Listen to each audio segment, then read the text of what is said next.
Did you know that you can use the DJI Pocket 4 as a webcam? To do so, it is preferable to connect this little guy under with the tripod, and you can use a USB-C cable to connect over here. And you will see when you will do that, you're gonna have a screen that will pop up with 3 options, and you will see that will be very quick, because once you made a selection, the screen remain on for only 3 seconds before it automatically select the last option. And as you will see when I will connect it, the last option that I just choose was webcam. You also have file transfer or charging only. And that's it. Now it is connected, recognized as a webcam by my computer.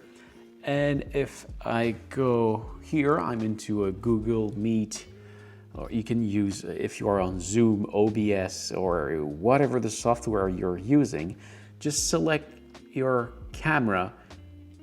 Now you can see this is the camera of the MacBook, but if I go into the video settings and change the camera here to the Osmo Pocket 4, there we are.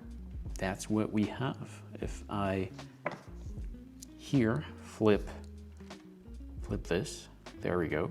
And if I double tap on my face, it will track my face wherever I go. So this is quite a nice webcam.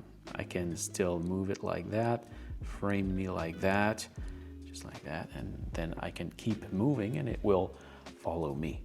The other amazing thing is that you can also use the DJI mic on this. So if it is connected and you see here the green bar, it means that this mic is connected to this one, but just make sure that on your mic settings here, you see, actually this is the MacBook Neo microphone. I can switch this to the Osmo Pocket 4, so it will take the audio of the Pocket 4, which is actually this one. So you can clip this to yourself and have a good audio quality. So, I hope this was helpful.